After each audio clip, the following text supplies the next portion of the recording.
ഇന്ന് വിഷു റെസിപ്പിയിലെ 6ാമത്തെ വിഭവമായ പുളിയിഞ്ചി ഉണ്ടാക്കാം. അതിന് വേണ്ടിയത് 1.5 കപ്പ് ചൂടുവെള്ളം, അതിലേക്ക് ഇത്രയും പുളി, 100 ഗ്രാം ഇഞ്ചി വെച്ചുള്ള പുളിയിഞ്ചി ഉണ്ടാക്കുന്നത്. അന്നേരം ഇത്രയും പുളിയിട്ട് നന്നായിട്ടൊന്ന് പിഴിഞ്ഞെടുക്കണം. ഒരു 3 ടേബിൾ സ്പൂൺ വെളിച്ചെണ്ണ ഒഴിക്കുക ഒരു പാനിലേക്ക്. ഇത് 100 ഗ്രാം ഇഞ്ചിയാണ്. ഇത് എല്ലാം തൊലിയെല്ലാം കളഞ്ഞ് ഒന്ന് ചോപ്പ് ചെയ്ത് വെച്ചേക്കുന്നത്. ഇത് ഇതിലേക്ക് ഇടാം.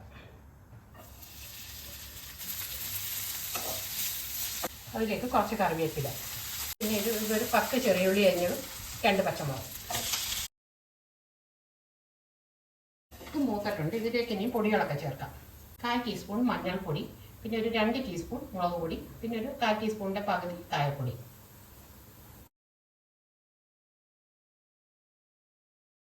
അതിലേക്ക് ഈ പുളിവെള്ളം ഒഴിക്കാം. പുളി പിഴിഞ്ഞ് അരിച്ച് വെച്ചേക്കുന്നു അതൊഴിക്കാം. ഉപ്പ്,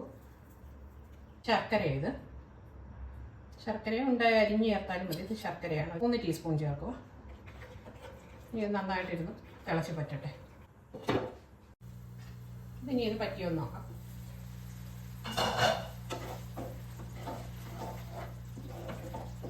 ഇനി ഇത് ഓഫാക്കാം. ഉപ്പൊക്കെ നോക്കിയിട്ട് ഓഫാക്കാം. അടച്ചു വെച്ച് ഇനി ഒരു അരമണിക്കൂർ കഴിയുമ്പോൾ എടുക്കാം.